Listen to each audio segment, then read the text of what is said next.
मैं इस वक्त मौजूद हूँ बलरामपुर के जो है धुसवा बाज़ार कह लीजिए या गजपुर गेट कह लीजिए। यहाँ पर विदाउट जो है रजिस्ट्रेशन जो है नर्सिंग होम और क्लिनिक बरसों से जो चलाया जा रहा था, इसको स्वास्थ्य विभाग द्वारा सीज किया गया है। मगर स्वास्थ्य विभाग यही नहीं रुका, ये कारनामा सादुल्ला नगर में भी देखने को मिला है। जो डॉक्टर कौसर हैं, एजी हाशमी जो है कि ऑफिस के जस्ट कार्यालय के जस्ट सामने ये जो है हॉस्पिटल चलाया जा रहा था, मगर बरसों से इसका रजिस्ट्रेशन नहीं कराया गया था। झोला छाप डॉक्टर तो इतने हैं क्योंकि लोगों के जान के साथ यहाँ पर खिलवाड़ कर रहे हैं, इसीलिए जो है स्वास्थ्य विभाग अब इन पर शिकंजा कसता दिखाई दे रहा है।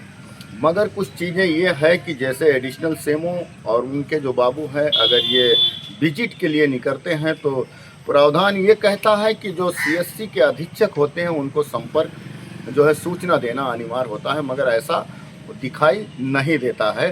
क्योंकि ये लोग जो है ये डायरेक्टली इनको अगर सूचना मिलता है तो ये उस क्लिनिक या लैब कह लीजिए या अल्ट्रासाउंड कह लीजिए, पैथोलॉजी कह लीजिए, वहाँ ये पहुँच जाते हैं और एक छोटा सा ताला उस पर लगाते हैं और उस अगले को नोटिस दे देते हैं। उसके 2 दिन के बाद उसको मुख्य चिकित्सा कार्यालय बुला लिया जाता है और उसके 3 दिन के बाद उसको बिना जो है फिर से खोल दिया जाता है। पता नहीं डॉक्टरों और एडिशनल सेमो और बाबू के बीच में क्या चल रहा है, क्योंकि बरसों से जो जिसका कोई रजिस्ट्रेशन नहीं होता है, ना नाम होता है, विदाउट बोर्ड की क्लिनिक चलता है और जनता के साथ उनके जान के साथ यहाँ पर खिलवाड़ करते डॉक्टर झोला छाप दिखाई दे रहे हैं। मगर सूचना जब मिलता है तो ये होता है कि उनको वार्निंग देके छोड़ दिया जाता है।